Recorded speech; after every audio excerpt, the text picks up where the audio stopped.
இந்த கிறிஸ்துவத்தினுடையதான அடிப்படை அல்லது அஸ்திவாரம் என்னவென்று சொன்னால், இயேசுவானவர் உயிரோடு கூட எழுந்தார். இயேசு கிறிஸ்துவுடைய உயிர்த்தெழுதலிலே ஒரு வல்லமை இருக்கிறது. சாதாரணமாய் வந்த நிகழ்வு அல்ல, அதிலே தேவனுடைய மகத்துவமான வல்லமை விளங்குகிறது. அப்ப இயேசுவானவர் உயிரோடு கூட எழுந்தார் என்றால் எதற்காக எழுந்தார்? நீதிமான். அல்லேலூயா. தலை உயர்த்தி சொல்ற, நான் நீதிமான். அப்ப தேவனுடைய ஆவியானவராகிய அந்த உயிர்த்தெழுதலின் வல்லமை நமக்குள்ளே வரும்போது என்ன நடக்கிறது? நம்முடைய சரீரத்தை உயிர்ப்பிக்கிறவராய் இருக்கிறார். அந்த பவுலுக்குள்ள இப்படிப்பட்ட ஒரு தாகம், அந்த உயிர்த்தெழுதலின் வல்லமை அறிவதற்கு எல்லாவற்றையும் நஷ்டம் என்று குப்பை என்று எண்ணினேன் விட்டேன் சொல்றாரு. சும்மாவா? ஏன்னா அது அப்படிப்பட்ட ஒரு வல்லமை, அது ஜெயிக்கிற ஒரு வல்லமை, வெற்றி பெறுகிற ஒரு வல்லமை. எந்த ஒரு காரியம் எடுத்தாலும் அதை ஜெயிக்கக்கூடிய வல்லமை எதில் இருக்கிறது? கர்த்தராகிய இயேசு கிறிஸ்துவுடைய உயிர்த்தெழுதலில் என்ன செய்கிறது? இருக்கிறது. பிலிப்பியர் 3ஆம் அதிகாரம் 10ஆம் வசனத்தின் முன்பகுதியை நாம் வாசிக்கலாம். இப்படி நான் அவரையும் அவருடைய உயிர்த்தெழுதலின் வல்லமையையும், பவுலுடைய ஆசைகளில் விருப்பங்களில் பிரதானமான ஒன்று என்னவென்று சொன்னால், கர்த்தராகிய இயேசு கிறிஸ்துவுடைய உயிர்த்தெழுதலின் வல்லமையை நான் அறிய வேண்டும். அப்போ கர்த்தராகிய இயேசு கிறிஸ்துவுடைய உயிர்த்தெழுதலிலே ஒரு பெரிய வல்லமை இருக்கிறது. அந்த வல்லமை அது மிக பெரியதா இருக்கிறது.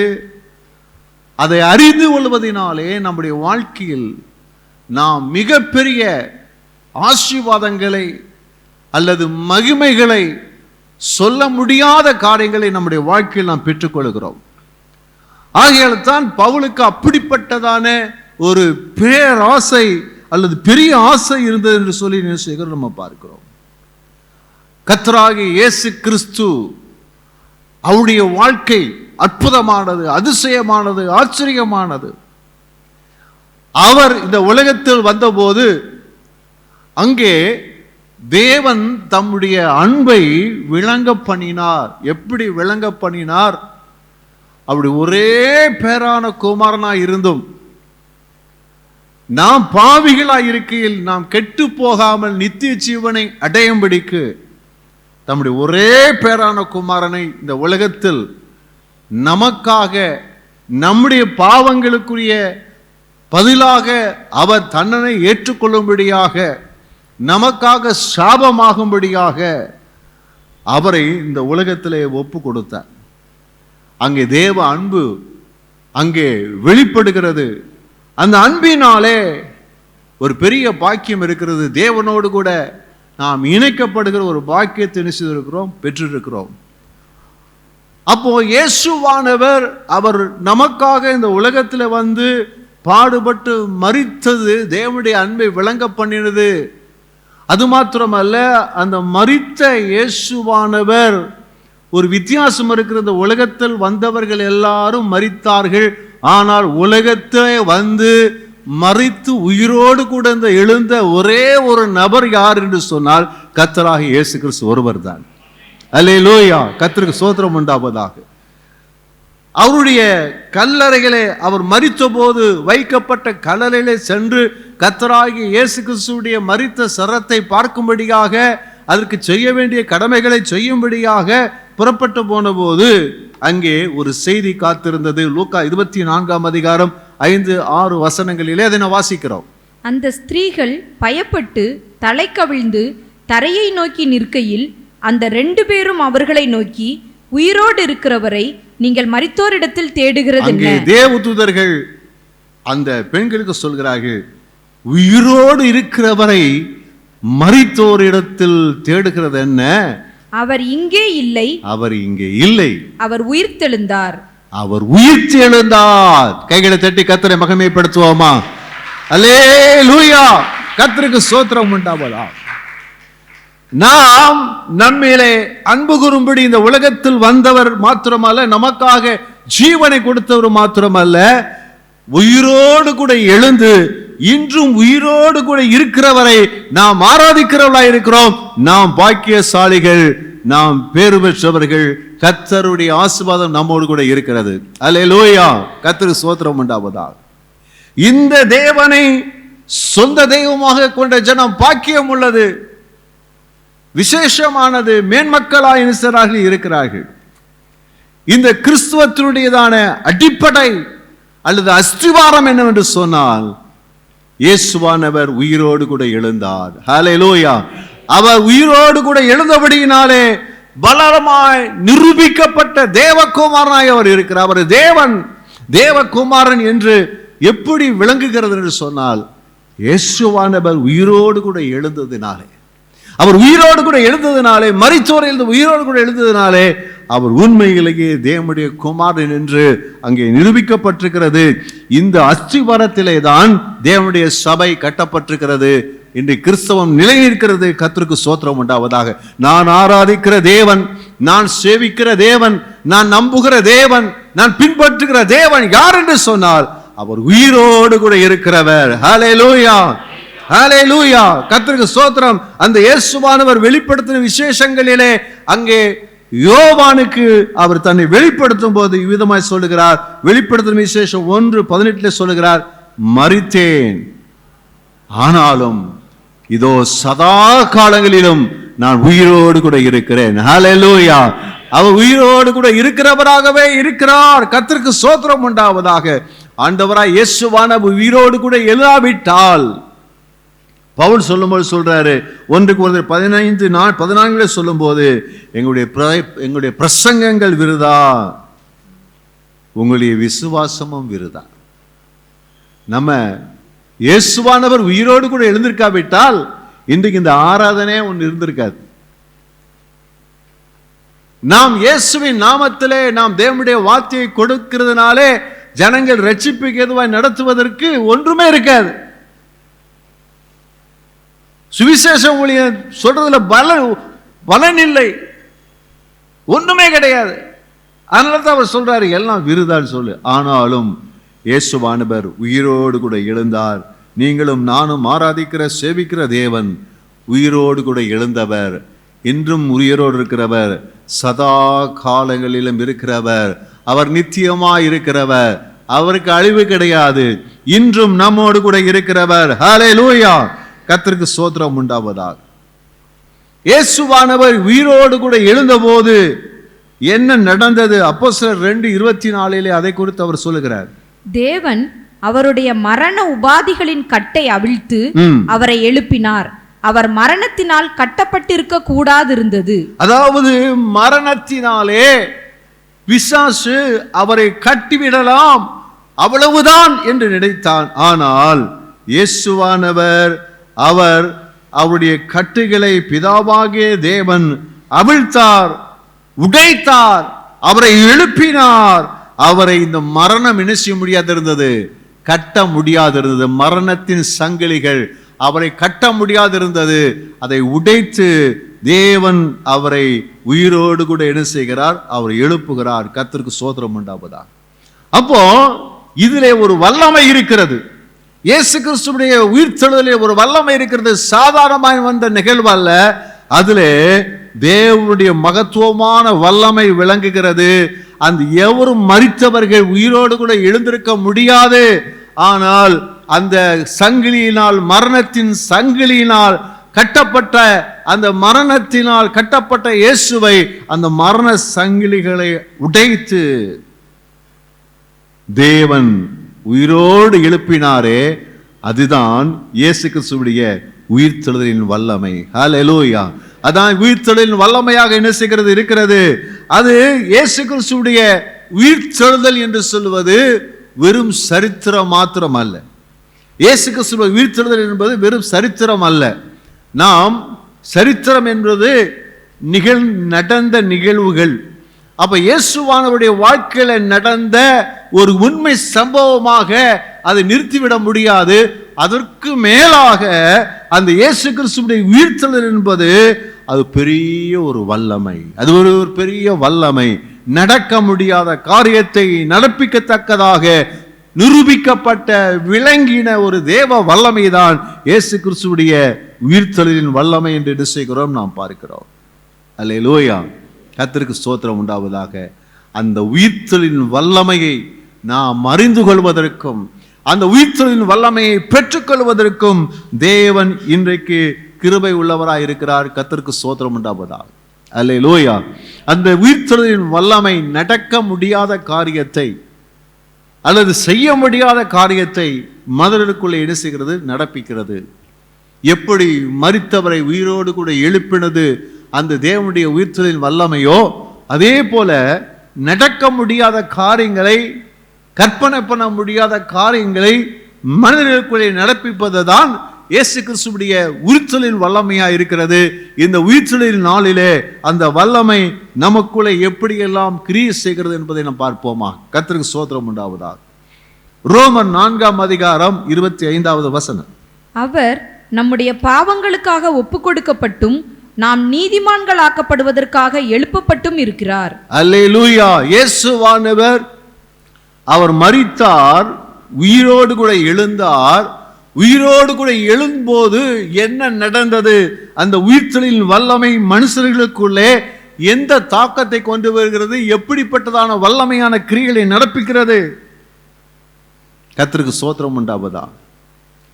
எந்த ஒரு மனுஷனுடைய பாவத்தையும் நீக்குவதற்கு அல்லது எந்த ஒரு மனுஷனுடைய வாழ்க்கையிலையும் மனுஷனுடைய பாவத்திலிருந்து ஒரு மாற்றத்தை கொண்டு வருவதற்கு எவராலும் முடியாது, எந்த சக்தியாலும் முடியவே முடியாது. கர்த்தராகிய இயேசு கிறிஸ்துவுடைய இரத்தத்தினாலே நமக்கு பாவ மன்னிப்பு உண்டாகிறது. அவர் மரணத்தின் மூலமாக, அவர் நமக்காக மரித்ததினாலே, சிலுவையிலே அவர் இரத்தத்தை சிந்தினதினாலே நமக்கு பாவ மன்னிப்பாகிய மீட்பு நமக்கு கிடைத்திருக்கிறது. ஆனால் அதே சமயத்தில் இயேசு கிறிஸ்து உயிரோடு கூட அவர் எழுப்பப்பட்ட போது வேதம் சொல்கிறது, நாம் நீதிமான்களாக்கப்படுவதற்காக எழுப்பப்பட்டும் இருக்கிறார். அப்ப இயேசுவானவர் உயிரோடு கூட எழுந்தார் என்றால் எதற்காக எழுந்தார்? அந்த வல்லமை நமக்குள்ளே நடப்பிக்கக்கூடிய காரியம் என்ன? நீங்களும் நானும் யாராய் மாறுகிறோம்? இந்த உலகத்தில் ஒரு மனிதன் யாராய் மாறுகிறான்? ஒரு பாவி எப்படிப்பட்டவனாய் மாறுகிறான் என்றால் நீதிமானாய் மாறுகிறான். கர்த்தருக்கு ஸ்தோத்திரம் உண்டாவதா. அல்லேலூயா. கர்த்தருக்கு ஸ்தோத்திரம். எல்லாரும் பாவம் செய்து ஏகமாய் கெட்டு போனார்கள். நன்மை செய்கிறவன் ஒருவனும் இல்லை, ஒருவனாகிலும் இல்லை. ஆனால் அப்படிப்பட்ட இந்த மனு குலத்திற்குள்ளே, அப்படி சபிக்கப்பட்ட மனித குலத்துக்குள்ளே ஒரு கூட்ட ஜனங்கள் இன்றைக்கு நீதிமான்கள். நீதிமான்கள் நீதிமான்கள் எப்படி நீதிமான்கள் என்று சொன்னால், அந்த இயேசு கிறிஸ்துவின் உயிர்த்தெழுதலின் வல்லமை என்ன செய்கிறது? நம்மை நீதிமான்களாய் மாற்றி இருக்கிறது. ஹல்லேலூயா. உங்க வாழ்க்கையில கடந்த காலங்களின் சரித்திரத்தை பார்த்தால், கர்த்தராகிய இயேசு கிறிஸ்துவை ஏற்றுக்கொள்வதற்கு முன்பதாக உள்ள உங்கள் சரித்திரத்தை பார்த்தால் உங்களுக்கு ஒரு பெயர் இருக்கிறது. என்ன பெயர் என்று சொன்னால் பாவி. உண்மைதானா? எல்லாருக்கும் ஒரு பெயர் இருக்கிறது, பாவி. ஆனால் இன்றைக்கு கர்த்தராகிய இயேசு கிறிஸ்து உயிர்த்தெழுந்ததினாலே நீங்களும் நானும் யாரை இருக்கிறோம்? நீதிமான், நீதிமான்களாய் இருக்கிறோம். அல்லேலூயா, அல்லேலூயா. அப்ப இயேசு கிறிஸ்து உயிர்த்தெழுதலின் வல்லமை நம்மை யாராய் மாற்றி இருக்கிறது? நீதிமான்களாய் மாற்றி இருக்கிறது. அல்லேலூயா. கர்த்தருக்கு ஸ்தோத்திரம் உண்டாவதாக. அப்ப நீங்க யாரு? யாரு? என்னது? ராஜபாண்டியா? பேர் என்னது? நீதிமான். அல்லேலூயா. தலை உயர்த்தி சொல்ற, நான் நீதிமான், நான் நீதிமான். ஹல்லேலூயா. தேவன் அவருடைய உயிர்த்தெழுதலின் வல்லமை எனக்குள்ளே ஒரு அற்புதத்தை செய்திருக்கிறது. என்னை நீதிமானாய் மாற்றி இருக்கிறது. நான் நீதி உள்ளவன். இதுவரைக்கும் நீதி என்றால் எனக்கும் அதுக்கும் சம்பந்தம் கிடையாது.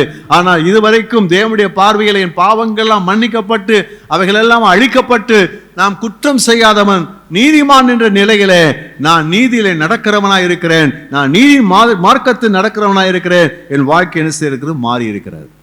அல்லேலூயா, அல்லேலூயா. கூட்டம் முடிச்சு போகும்போது நீங்க எப்படித்தான் போகணும்? நீதிமான் போகணும். நான் யாரு? நீதிமான். நான் யாரு? நீதிமான். நான் யாரு? நீதிமான். அல்லேலூயா. கர்த்தருக்கு ஸ்தோத்திரம் உண்டாவதாக. நீதிமான் நீதியிலே நடக்கிறான். நீங்க நீதியிலே நடங்க, கர்த்தர் உங்களை ஆசீர்வதிப்பாராக. அல்லேலூயா. கர்த்தருக்கு ஸ்தோத்திரம் உண்டாவதாக.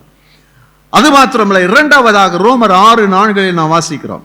மேலும் பிதாவின் மகிமையினாலே கிறிஸ்து மரித்தோரிலிருந்து எழுப்பப்பட்டது போல நாமும் புதிதான ஜீவன் உள்ளவர்களாய் நடந்து கொள்ளும்படிக்கு அவருடைய மரணத்திற்குள்ளாக்கும் ஞானஸ்நானத்தினாலே கிறிஸ்துவுடனே கூட அடக்கம் பண்ணப்பட்டோம். அல்லேலூயா. நாமும் புதிய ஜீவன் உள்ளவர்களாய் நடந்து கொள்ளும்படி. அப்போ நமக்குள்ளே இரண்டாவது ஒரு காரியம் நடைபெற்றிருக்கிறது.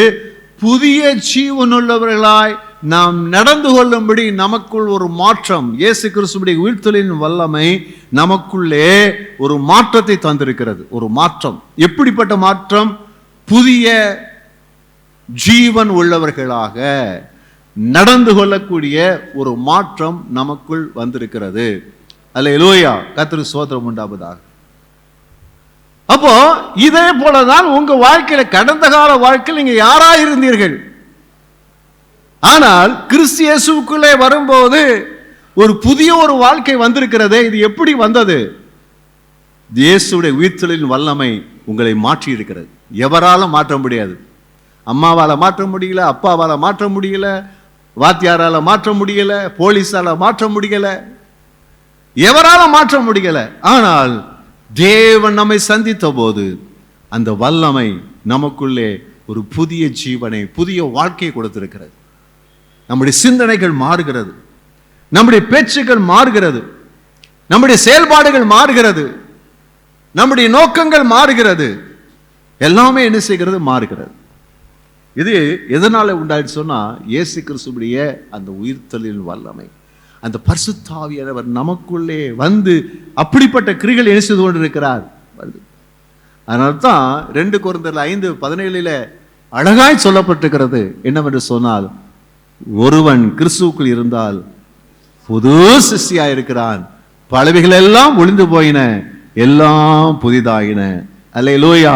பக்கத்துல கேளுங்க, எல்லாம் புதிதாயிடுச்சா? எல்லாம் புதிதாயிடுச்சா? எல்லாம் புதிதாயிடுச்சா? அல்லேலூயா. கர்த்தருக்கு ஸ்தோத்திரம். முன்னால சண்டைக்காரங்களா இருந்தா இப்ப யாரு? சமாதானக்காரனா இருக்கணும். முன்னாடி பொய் பேசுறவனா இப்ப உண்மை பேசுறவனா இருக்கணும். முன்னால குடிகாரனா இருந்தா இப்ப என்ன செய்யணும்? திருந்தி இருக்க வேண்டும். அல்லேலூயா. முன்னாடி திருடனா இருந்தா இப்ப என்ன செய்யணும்? கொடுக்கிறவனா இருக்க வேண்டும். முன்னாடி சோம்பேறியா இருந்தா இப்ப சுறுசுறுப்புக்காரனா இருக்க வேண்டும். அல்லேலூயா. முன்னாடி படிப்புல கட்டடிச்சா இப்ப நல்லா படிக்கிறவனா இருக்க வேண்டும். அல்லேலூயா. முன்னாடி அசுத்தமாய் நடந்தால் இப்பொழுது பரிசுத்தமாய் வாழ வேண்டும். கடந்த காலங்களிலே மற்றவர்களை ஏமாற்றி வஞ்சித்து வாழக்கூடிய ஒரு நபராய் இருந்தால் இப்பொழுது எப்படி இருக்க வேண்டும்? மற்றவர்களுக்கு உதவி செய்வதா இருக்க வேண்டும். இதுதான் நமக்குள்ளே உண்டான ஒரு மாற்றம், ஒரு புதிய வாழ்க்கை. அல்லேலூயா. இந்த வாழ்க்கை கர்த்தர் நமக்குள்ளே தந்திருக்கிறார். இது உயிர்த்தெழுதலின் வல்லமையினால் உண்டான ஒரு பெரிய மாற்றம். சட்டத்தால் முடியாதது, மனிதர்களை முடியாதது. சட்டம் என்ன சொல்லும்? இதை செய்யக்கூடாதுன்னு சொல்லும். ஹெல்மெட் போட்டுட்டு போகணும்னு சொல்லி சட்டம் சொல்லும். ஆனா மனிதன் என்ன செய்யறான்னு சொன்னா, ஹெல்மெட்டை வாங்கி வச்சிருக்கிறான், போலீஸ்காரனை கண்டும் போது மண்டியில மாட்டிக்கிறான், போன உடனே கீழே வண்டியில வச்சிடறான். உண்மைதானா? சட்டம் ஒன்றும் செய்ய முடியாது. ஆனால் தேவனுடைய ஆவியானவர், அந்த உயிர்த்தெழுதலின் வல்லமை நமக்குள்ளே மாற்றத்தை தந்திருக்கிறது. நாம் செய்ய வேண்டியதை சரியாய் செய்வதற்கு நமக்குள்ளே பலனை தந்திருக்கிறது. அல்லேலூயா. கர்த்தருக்கு ஸ்தோத்திரம் உண்டாவதாக. அப்போ இயேசு கிறிஸ்துவுடைய அந்த உயிர்த்தெழுதல் வல்லமை ஒரு மனிதனை எப்படி மாறி இருக்கிறது என்று சொன்னால், பழைய மனிதன் போய்விட்டான், இப்பொழுதோ ஒரு புதிய மனிதன் வந்திருக்கிறான். அவன் எப்படிப்பட்டவன்? பழைய மனுஷன் என்னாச்சு? போயாச்சு. இப்ப யாரு? புதுசு. பழையவள் போனாள், இப்பொழுது புதியவள். இவள் யார்? இவன் யார்? கொலோசியர் 3:10 அதை வாசிக்கிறோம். கொலோசியர் 3:10 தன்னை சிசித்தருடைய சாயலுக்கு ஒப்பாய் பூரண அறிவடையும்படி புதிதாக்கப்பட்ட புதிய மனுஷனை தரித்துக் கொண்டிருக்கிறீர்களே. கரங்களை தட்டி கர்த்தரை எல்லாம் மகிமைப்படுத்துவோமா? அல்லேலூயா. எல்லாம் அந்த வசனத்தை எடுத்துக்கொள்ளுங்க பார்ப்போம். எல்லாம் அந்த வசனத்தை எடுத்துக்கொள்ளுங்க. கொலோசியர் 3:10 சேர்ந்து வாசிக்க போகிறோம். சேர்ந்து வாசிக்க போகிறோம். தன்னை சிசித்தருடைய சாயலுக்கு ஒப்பாய் பூர்ண அறிவடையும்படி புதிதாக்கப்பட்ட புதிய மனுஷனை தரித்துக் கொண்டிருக்கிறீர்களே. அல்லேலூயா. அப்போ நம்ம சிருஷ்டிகர்த்தராய் இருக்கிற இயேசு கிறிஸ்துவின் சாயலுக்கு ஒப்பான புதிதாக்கப்பட்ட புதிய மனுஷனை செய்திருக்கிறோம், நாம் தரித்து கொண்டிருக்கிறோம். ஹல்லேலூயா. நமக்கு ஒரு சாயல் இருக்கிறது. என்ன செய்யணும்? சாயல்னா கிறிஸ்துவின் சாயல். கிறிஸ்துவை போல வாழக்கூடிய வாழ்க்கை முறை நமக்குள்ளே வந்திருக்கிறது. இது யாருக்கு தந்திருக்கிறார் சொன்னா, நமக்குள்ளே தந்திருக்கிறார். ஆண்டவருடைய உயிர்த்தெழுதல் வல்லமை நம்மை அப்படி மாற்றி இருக்கிறது. ஹல்லேலூயா. பக்கத்தில் பார்த்து சொல்லுங்க, நீங்க இயேசுவை போல இருக்க வேண்டிய ஆளுங்க. இயேசுவை போல இருக்க வேண்டிய ஆளு. ஹல்லேலூயா. அப்போ அப்படியே நடக்கணும், அப்படியே உங்ககிட்ட சாயலை பார்க்கணும். பக்கத்தில் சொல்ல, உங்ககிட்ட சாயலை பார்க்கணும், உங்ககிட்ட சாயலை பார்க்கணும். என்ன சாயல்? கிறிஸ்துவின் சாயலை பார்க்கணும். ஹல்லேலூயா. நம்ம தலையில கை வச்சு சொல்லுவோம், எனக்குள்ளே கிறிஸ்துவின் சாயல் காணப்பட வேண்டும், எனக்குள் கிறிஸ்துவின் சாயல் காணப்பட வேண்டும். ஏனென்றால் நான் புதிய மனுஷனாய் மாறி இருக்கிறேன். உயிர்த்தெழுதல் வல்லமையை மாற்றி இருக்கிறது. அல்லேலூயா. கர்த்தருக்கு ஸ்தோத்திரம் உண்டாவதாக. ஆமென். அல்லேலூயா. கர்த்தருக்கு ஸ்தோத்திரம் உண்டாவதாக. மூன்றாவதாக ரோமர் 8:11 வாசிக்கிறோம். அன்றியும் இயேசுவை மரித்தோரிலிருந்து எழுப்பினவருடைய ஆவி உங்களில் வாசமாயிருந்தால், கிறிஸ்துவை மரித்தோரிலிருந்து எழுப்பினவர் உங்களில் வாசமாயிருக்கிற தம்முடைய ஆவியினாலே சாவுக்கேதுவான உங்கள் சரீரங்களையும் உயிர்ப்பிப்பார். சாவுக்கேதுவான உங்கள் சரீரத்தையும் உயிர்ப்பிப்பார். அல்லேலூயா. இதுல 2 விதமான உயிர்ப்பித்தல் இருக்கிறது. ஒன்று, மரணத்துக்கு பின்பதாக இயேசு கிறிஸ்துடைய வருகை நாளில் உண்டாகிற உயிர்ப்பித்தல், அதை குறித்து சொல்லியிருக்கிறது. இன்னொன்று, இந்த சரீரம் அது சாவுக்கேதுவான நிலைகளிலே பலவிதமான காரியங்களை நமக்குள்ளே கொண்டு வருகிறது. என்ன கொண்டு வருது சொன்னா, வியாதிகள், பலவீனங்கள். வியாதிகள் பலவீனங்களை நமக்குள் என்ன செய்கிறது? கொண்டு வருகிறது. அல்லேலூயா. கர்த்தருக்கு ஸ்தோத்திரம் உண்டாவதா. இதை கவனிக்காம விட்டா எங்கே போய் சேரும்? அந்த மரணத்தை கொண்டு போய் சேர்ந்துடும். அப்போ இந்த சாவுக்கேதுவான உங்க சரீரத்தை என்ன செய்வாராம்? அவர் உயிர்ப்பிப்பார் அப்படின்னு சொல்லும்போது, இந்த சரீரத்தில் இருக்கக்கூடிய மரணத்தை அல்லது செயல்படாத நிலைகளிலே உண்டாக்கக்கூடிய இந்த காரியத்தில் ஆண்டவர் ஒரு உயிர்ப்பித்தலை என்ன செய்கிறார்? அவர் தருகிறார். அந்த வியாதி, அந்த பலவீனங்கள், அது என்ன வியாதியா இருக்கலாம்? கேன்சரா இருக்கலாம், சுகரா இருக்கலாம்,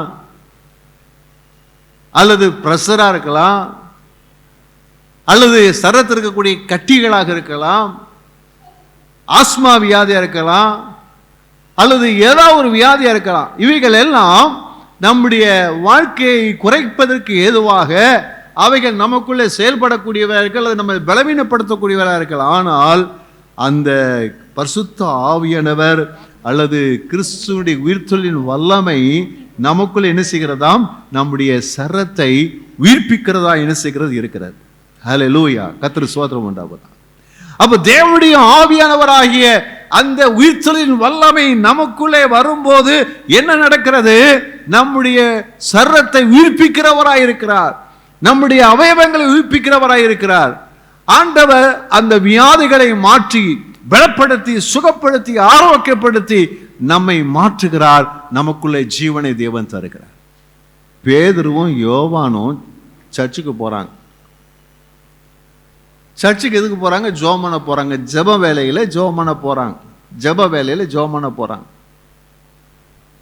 ஜெபம் பண்ண போகும்போது வழக்கமாய் அங்கே வாசலில் இருந்து பிச்சை கேட்கிறவன் இன்றைக்கு வழக்கமா கேட்கறது போலவே இவர்களை பார்த்து என்ன செய்கிறான்? பிச்சை கேட்கிறான். அல்லேலூயா. அப்ப பிச்சை கேட்கும் போது தடவி பார்க்கிறார், பையில தடவி பார்க்கிறார். பையில என்ன இல்லை? என்ன இல்லை? இது நியாயமா? கொஞ்சமாவது நியாயமா பாருங்க. சர்ச்சுக்குள்ள வரும்போது காணிக்கை கொண்டு வர்றது வராம இருக்கிறது கொஞ்சமா நியாயமா அப்படின்னு பார்த்தா நியாயம் இல்லைதான். ஆனா அவருக்குள்ள ஒண்ணு இருக்குது. ஏன்ட்ட என்ன இல்லை, பொண்ணும் இல்லை வெள்ளியும் இல்லை, ஆனா ஏன்ட்ட ஒண்ணு இருக்குது, அதை உனக்கு தருகிறேன் அப்படின்னு சொல்லி கையை பிடிச்சு தூக்கி விடுறான். இயேசுவின் நாமத்தில் நடன்னு சொல்லும்போது அந்த உயிர்த்தலின் வல்லமை அவனுக்குள்ளே போய் அவன் எழுந்தான், நடந்தான், குதித்தான், நடந்தான். கரங்களை தட்டி கர்த்தரை எல்லாம் மகிமைப்படுத்துவோமா? அல்லேலூயா, அல்லேலூயா. ஏங்க எப்படிங்க நடக்குது அது? இது எப்படி நடக்குது? எப்படி நடக்குது? பேதுரு சாதாரணமான ஒரு மனுஷன். கொஞ்ச நாளைக்கு முன்னாடி தான் இயேசு மறுதளிச்சிட்டு போனாரு. ஆனாலும் ஆண்டவருடைய இரக்கத்தினால் அவரை சந்திச்சு பேசி எடுத்து தேத்தி கீத்தி வச்சு ஒரு சிறப்படுத்திட்டு போயிருக்கிறாரு. இப்போ ஒரு மாற்றம், அந்த உயிர்த்தலில் வல்லமை பரிசுத்தாவியானவராக அங்கே கொடுக்கப்பட்ட போது அவருடைய வாழ்க்கையிலே மாற்றம். இவன் தூக்கி வர்றான், பிறவி சப்பானி சுகமாகிறான். இன்றைக்கு அந்த உயிர்த்தெழுதல் வல்லமை நடக்க முடியாத காரியத்தை நமக்குள் நடப்பிக்கும், அல்லது நம்முடைய வாழ்க்கையில சுகமாக்கப்பட முடியாத வியாதியை சுகமாக்கி நமக்குள்ளே அற்புதத்தை கொண்டு வரும். ஆமென், அல்லேலூயா. எத்தனை விசுவாசிக்கிறீங்க?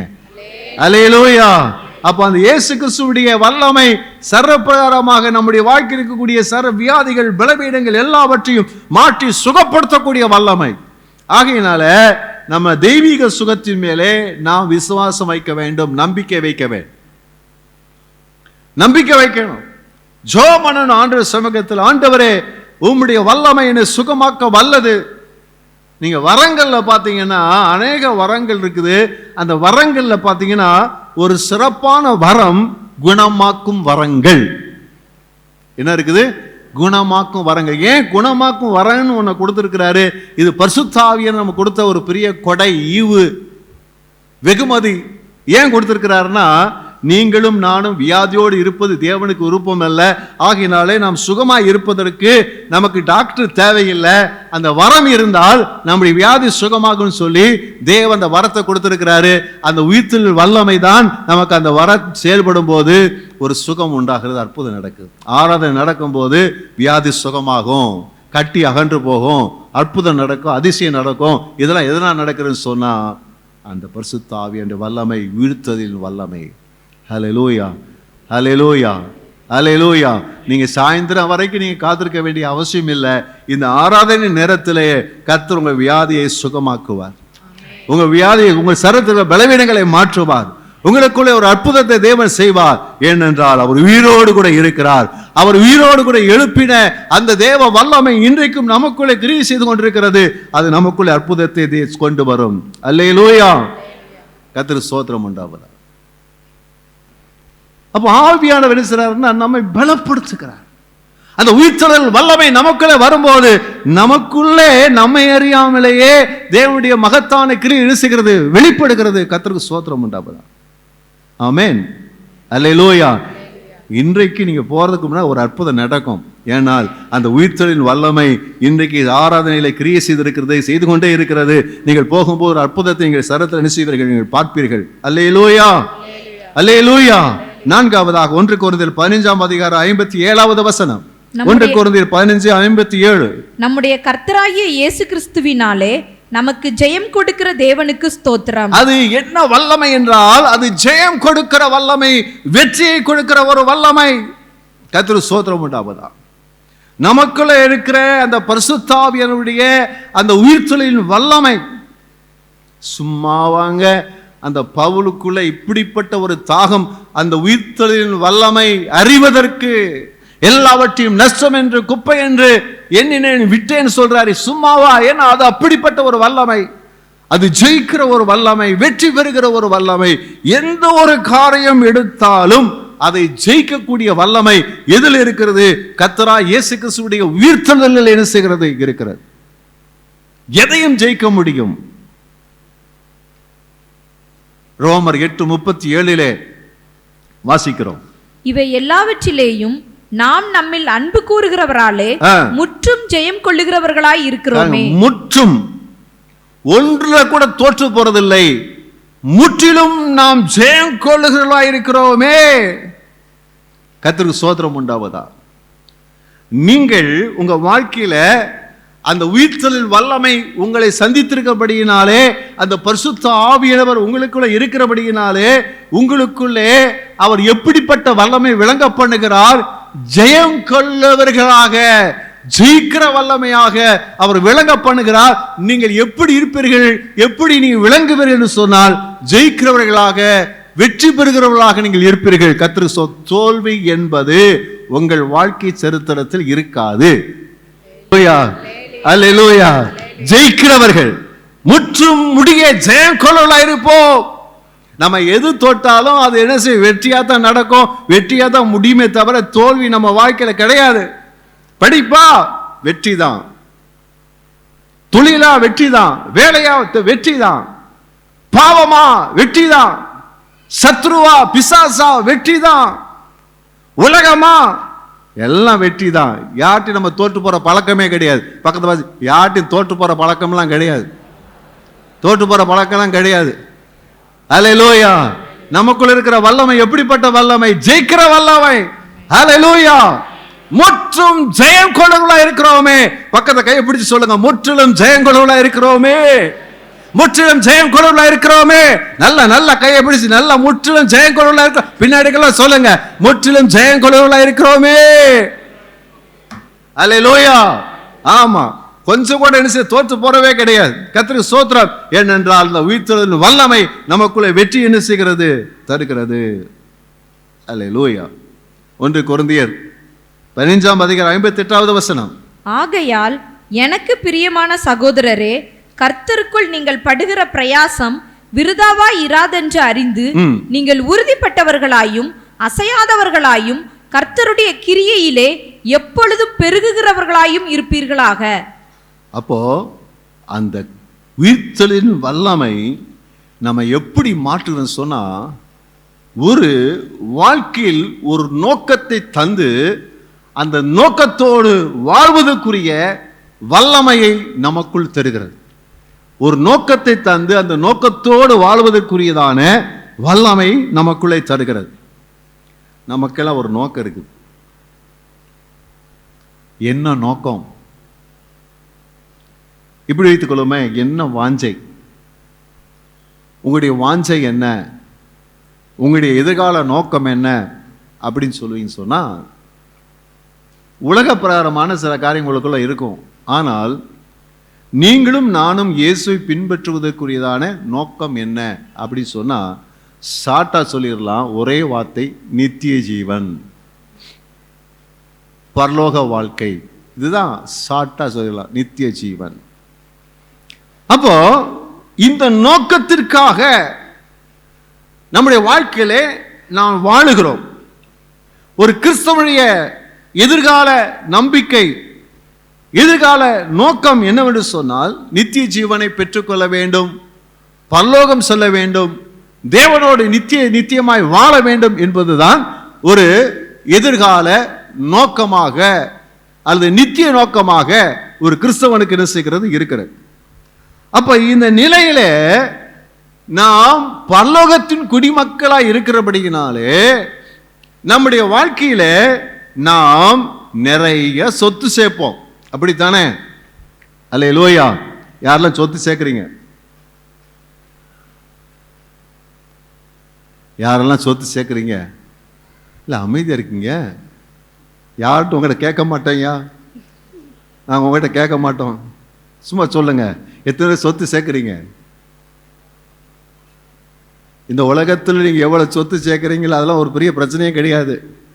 நீ என்ன சேர்த்தாலும் சரி, ஆவி போட்டா தூக்கி கொண்டு போட்டுருவாங்க, அவ்வளவுதான். ஆனா நமக்கு சொந்தம் கிடையாது. ஆனால் நம்முடைய குடியிருப்பு பரலோகத்தில் இருக்கிறது. அங்கே இருந்து இரட்சகர் வர காத்து இருக்கிறோம். அப்போ பரலோகத்திலே உங்கள் பொக்கிஷங்களை என்ன செய்யுங்க? சேர்த்து வையுங்கள். அப்போ நீங்களும் நானும் சேர்த்து வைக்கிறதுக்குரியதான ஒரு இடம் இருக்கிறது. எது? பரலோகம். ஏன்னா அங்கேதான் நான் நிச்சயமா குடியிருக்க போகிறோம். ஆயுசு நாட்கள் 70 வருஷங்கள், பலத்தின் மீதினால் 80 வருஷங்கள். இன்னும் கொஞ்சம் கிரேஸ் கொடுத்தா கொஞ்சம் கூடும்.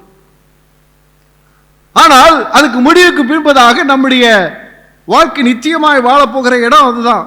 அப்போ அந்த மனப்பான்மையிலே நான் நித்தியமாய் வாழக்கூடிய தேவ சமூகத்திலே பலனை பெற்றுக்கொள்வதற்கு ஏதுவாக இந்த உலகத்தில் நீங்களும் நானும் நாம் அதற்காக பிரயாசப்படுகிறோம். நித்தியமா தேவனோடு இருக்கணும், அவருக்கு பிரியமா வாழணும்னு சொல்லி அதற்காக நாம் பிரயாசப்படுகிறோம், ஓடுகிறோம், சுவிசேஷத்தை சொல்லுகிறோம், திட்டு வாங்குறோம், அவமானப்படுகிறோம், ஆனாலும் சுவிசேஷம் சொல்லுகிறோம், 4 பேரை கூப்பிடுகிறோம், சபை கூட்டி வருகிறோம், கிறிஸ்துவுக்குள் நடத்துகிறோம், அநேகருக்கு உதவி செய்கிறோம், அவர்களை சுமக்கிறோம், அவர்களை தாங்குகிறோம், அவர்களுக்காக நாம் அநேக பிரயாசப்படுகிறோம். எதுக்காக படுறோம்? எதுக்காக படுகிறோம்? அந்த நோக்கம்தான். அல்லேலூயா, அல்லேலூயா. ஆனால் இந்த நோக்கத்தில் அநேகர் என்ன செய்யறாங்கன்னா சோர்ந்து போறாங்க. செய்யறதுக்கு ஒண்ணுமே இல்லை, நான் எதுக்கு செய்யணும்? ஆனால் அந்த உயிர்த்தலின் வல்லமை நமக்குள்ள இருந்து இன்னும் அதிகமாய் நாம் பிரயாசப்படுவதற்கு எதுவாக நமக்குள்ள உந்து சக்தியாக வேண்டிய பலனை தந்து கொண்டே இருக்கிறது. ஹல்லேலூயா. ஆவியானவர் அடிக்கடி நம்மை உற்சாகப்படுத்தி பலப்படுத்தி இன்னும் செய்ப்பா, நீ சோர்ந்து போகாத, உனக்கு நித்தியத்தில் பலன் இருக்கிறது, உனக்கென்று உன் ஆண்டவர் ஆயத்தம் பண்ணுகிற அந்த ஸ்தலத்தை இன்னும் அற்புதமா உனக்கு வடிவமைத்துக் கொண்டிருக்கிறார், உனக்கு பெரிய பலன் இருக்கிறது என்று சொல்லி அந்த உயிர்த்தெழுதல் வல்லமை நம்மை உற்சாகப்படுத்தி கொண்டே இருக்கிறது. அல்லேலூயா, அல்லேலூயா. கர்த்தருக்கு ஸ்தோத்திரம் உண்டாவதா. கடைசியாக 6வது யோவான் 11:25 வாசிக்கிறோம். இயேசு அவளை நோக்கி, நானே உயிர்த்தெழுதலும் ஜீவனுமாய் இருக்கிறேன், என்னை விசுவாசிக்கிறவன் மரித்தாலும் பிழைப்பான். இயேசு சொல்றார், உயிர்த்தெழுதலும் ஜீவனுமாய், என்னை விசுவாசிக்கிறவன் மரித்தாலும் பிழைப்பான். அல்லேலூயா. மரணம் என்பது எல்லா மனிதனுக்கும் நியமிக்கப்பட்டது. ஆனால் கிறிஸ்துவை விசுவாசிக்கிறவன் அல்லது கிறிஸ்துவுக்குள் மரித்தவர்கள், அவனை குறித்து வேதம் சொல்லுகிறது, அவனுக்கு நித்திய நம்பிக்கை இருக்கிறது. நான் மரித்தாலும் பிழைப்பேன். அப்போ இயேசுவானவர் அந்த ஆகாயங்களிலே வரும்போது என்ன நடக்குதுன்னு சொன்னா, இமைப்பொழுதிலே என்ன நடக்கிறது? கிறிஸ்துவுக்குள் மரித்தவர்கள் 1 தெசலோனிக்கேயர்ல 4:16-17 வசனங்களை வாசிச்சு பாருங்க, சொல்லப்பட்டிருக்கும். கிறிஸ்துவுக்கு மரித்தவர்கள் முதலாவது என்ன செய்வார்கள்? உயிரோடு கூட எழுந்திருப்பார்கள். பின்பு நாம என்ன செய்வோம்? இமைப்பொழுதை மறுரூபமாக்கப்பட்டு அவரோடு கூட இருப்போம். ஹல்லேலூயா. கர்த்தருக்கு ஸ்தோத்திரம் உண்டாவதாக. அப்போ இப்படிப்பட்டதான ஒரு நம்பிக்கை கர்த்தர் நமக்கு தந்திருக்கிறார். ஏன் கிறிஸ்தவர்கள் கல்லறையில வைக்கிறார்கள்? ஏன் புதைக்கிறாங்க சொன்னா, நோக்கம் இதுதான், நம்பிக்கை இதுதான். இந்த இடத்திலிருந்து இந்த ஆத்துமா உயிரோடு கூட எழுந்திருப்பார். இந்த சர் என்ன செய்யும்? அது புதிய சரத்தை பெற்றுக்கொண்டு உயிரோடு கூட எழுந்திருக்கும் என்று சொல்லப்பட்டிருக்கிறது. கர்த்தருக்கு ஸ்தோத்திரம் உண்டாவதா. அப்போ அந்த உயிரோடு கூட எழுப்பக்கூடிய அந்த வல்லமை தான் இயேசுவுடைய வல்லமை என்று சொல்லி நம்ம பார்க்கிறோம். ஹல்லேலூயா. கர்த்தருக்கு ஸ்தோத்திரம் உண்டாவதாக. நீங்க கண்ணாடியில பார்க்கும்போது கொஞ்சம் சிவப்பா பிறந்திருக்கலாமே, கொஞ்சம் அழகா பிறந்திருக்கலாமே அப்படிலாம் யோசிச்சிருப்பீங்க. சில யோசிச்சிருப்பீங்க, இவ்வளோ ஹைட்டா போயிட்டேனே, நான் இவ்வளோ குட்டையா போயிட்டேனே, அப்படின்லாம் நம்ம பல காரியம் யோசிக்கிறதுக்கெல்லாம் இருக்குது. ஆனால் அந்த நாள் வரும்போது நமக்குள் ஆவியானவர் நடப்பிக்கிற அந்த அற்புதம் நமக்குள் நடக்கும்போது இமைப்பொழுதே மறுரூபமாவோம். நாம் இயேசு கிறிஸ்துவை போல சாய்களை நம்முடைய வாழ்க்கையிலே தடுத்துக் கொள்வோம். ஹல்லேலூயா. இயேசு கிறிஸ்து எப்படிங்க இருந்தாரு? முற்றிலும் அழகுள்ளவர். ஹல்லேலூயா. அவரை குறித்து தானே கற்பனை பண்ண முடியல. ஆனாலும் யோவான் சொல்றாரு, அவருடைய கண்கள் எப்படி இருந்தது, அவருடைய கரங்கள் எப்படி இருந்தது, அவருடைய கால்கள் எப்படி இருந்ததுன்னு சொல்லி அப்படியே வர்ணித்து சொல்றார். ஆச்சரியமா இருக்கிறது. அவர் முற்றிலும், மொத்தத்தில் சொன்ன முற்றிலும் அழகுள்ளவர். அப்படியானால் இயேசு கிறிஸ்துவுடைய அந்த வருகை நாளிலே, உயிர்த்தெழுதலின் நாளிலே நாம் எல்லாரும் எப்படி இருப்போம் சொன்னா, ரொம்ப அழகா இருப்போம். யார் ரொம்ப அழகா இருப்பாங்க அப்படின்னு சொன்னா, அந்த நாட்களில் யார் ரொம்ப அழகா இருப்பாங்க சொல்லுங்க பார்ப்போம்.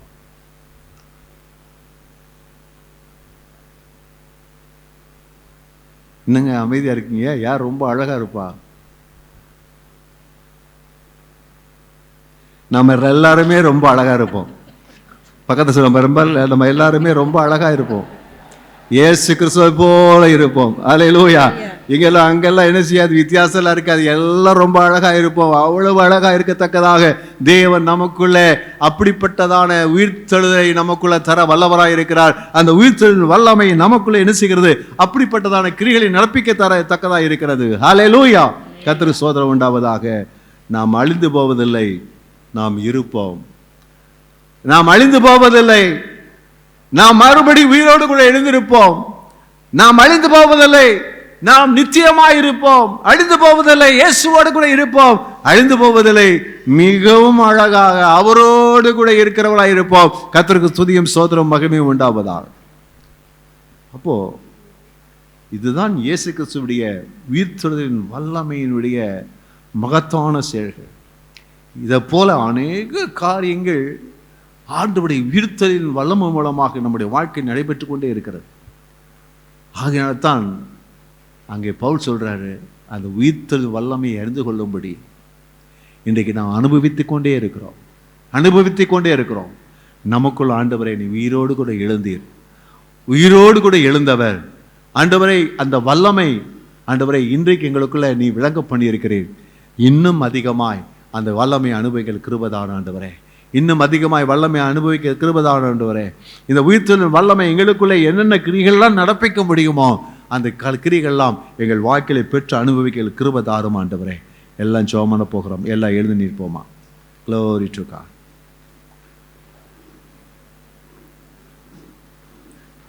Glory to Father. நீங்கள் பழைய மனிதர்கள் அல்ல. உங்களை குறித்து பழைய காரியத்தை பிசாசு சொன்னால் நான் பழைய மனிதன் அல்ல. பழைய சுபாவங்கள், பழைய செயல்கள் உங்கள் வாழ்க்கையிலே எட்டி பார்க்க வருமானால் நீங்கள் சொல்லுங்கள், இல்லை, நான் புதிய மனிதன். இயேசு கிறிஸ்துவுடைய உயிர்த்தெழுதலின் வல்லமை என்னை புதிய மனிதனாக மாற்றி இருக்கிறது. என் வாழ்க்கையை மாற்றி இருக்கிறது. என் வாழ்க்கை முறைகள் மாறி இருக்கிறது. எல்லாம் மாறி இருக்கிறது.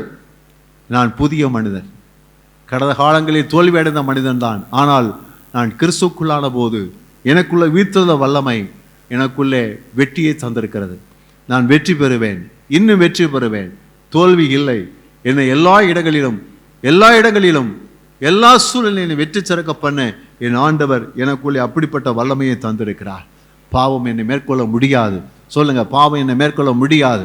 பாவம் என்னை மேற்கொள்ள முடியாது. உலகம் பாவத்துக்குள்ள தான் கிடக்குது. பாவம் நிறைய இருக்குது. ஆனாலும் பாவம் என்னை மேற்கொள்ள முடியாது. பாவம் என்னை மேற்கொள்ள முடியாது. பாவத்தை ஜெயித்து வாழ என்னால் முடியும். அல்லேலூயா. பாவத்தை ஜெயித்து என்னால் வாழ முடியும். ஆமென். எனக்குள்ளே தேவன் ஒரு அற்புதத்தை செய்வார். அந்த உயிர்த்தெழுதல் வல்லமை எனக்கு சுகத்தை தரும். என் வியாதி நீங்கும். சொல்லுங்க, என் வியாதி நீங்கும், என் பலவீனங்கள் மீறும், நீங்கும், என்னுடைய போராட்டங்கள் மாறும். அல்லேலூயா. ஒரு அற்புதம் எனக்குள்ள நடக்கும். எல்லாம் ஜெபம் பண்ணுங்க. என் வியாதி சுகமாகட்டும். அந்த உயிர்த்தெழுதல் வல்லமை என்னை சந்திக்கட்டும். என் பலவீனங்கள் மாறட்டும். என் வியாதிகள் மாறட்டும். இயேசுவின் நாமத்தில் அந்த உயிர்த்தெழுதல் வல்லமை எனக்குள்ளே கிரியை நடப்பிக்கட்டும் ஆண்டவரே. ஹல்லேலூயா. நமக்கென்று ஒரு பெரிய எதிர்காலம் இருக்கிறது. நித்தியமா இயேசுவோடு வாழப் போகிறோம். அதற்கான ஹல்லேலூயா வல்லமையின்படியே, அந்த உயிர்த்தெழுதல் வல்லமையின்படியே நம்மை ஆண்டவர் உருவாக்க வல்லவராய், நம்மை நடத்த வல்லவராய், நம்மை ஆண்டவர் நம்மோடு கூட இருந்து செயலாற்ற வல்லவராய் அவர் இருக்கிறார். கரங்களை தட்டி எல்லா கர்த்தரை மகிமைப்படுத்துவோம். ஹல்லேலூயா, ஹல்லேலூயா, ஹல்லேலூயா, ஹல்லேலூயா, ஹல்லேலூயா. அந்த உயிர்த்தெழுதலின் வல்லமை இன்றைக்கும் இப்பொழுதும் உங்களுக்குள்ளே அது செயலாற்றிக் கொண்டே தான் இருக்கிறது. ஆவியானவர் இன்றைக்கும் அந்த வல்லமை நமக்குள் நிரப்பித்துக் கொண்டே இருக்கிறார். ஒன்றே ஒன்று, அதுக்கு நாம் இடம் கொடுக்கணும். அந்த உயிர்த்தெழுதலின் வல்லமை நமக்குள்ளே செயல்படும்படியாக, அந்த உயிர்த்தெழுதலின் வல்லமை நமக்குள்ளே கிரியை செய்யும்படியாக நம்ம இடம் கொடுக்கணும். நம்ம இடம் கொடுத்தால் போதும், அந்த உயிர்த்தெழுதலின் வல்லமையை நான் அனுபவிக்க முடியும்.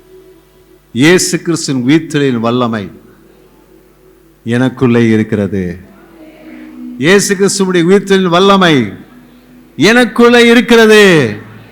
அது செயல்படுவதற்கு நான் இடம் கொடுப்பேன். ஹல்லேலூயா, ஹல்லேலூயா, ஹல்லேலூயா.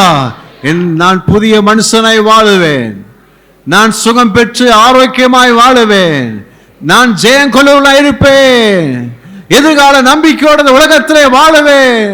எனக்கு மரணம் கிடையாது. கரங்களை தட்டி கர்த்தரை எல்லாம் மகிமைப்படுத்துவோம். Glory to Father.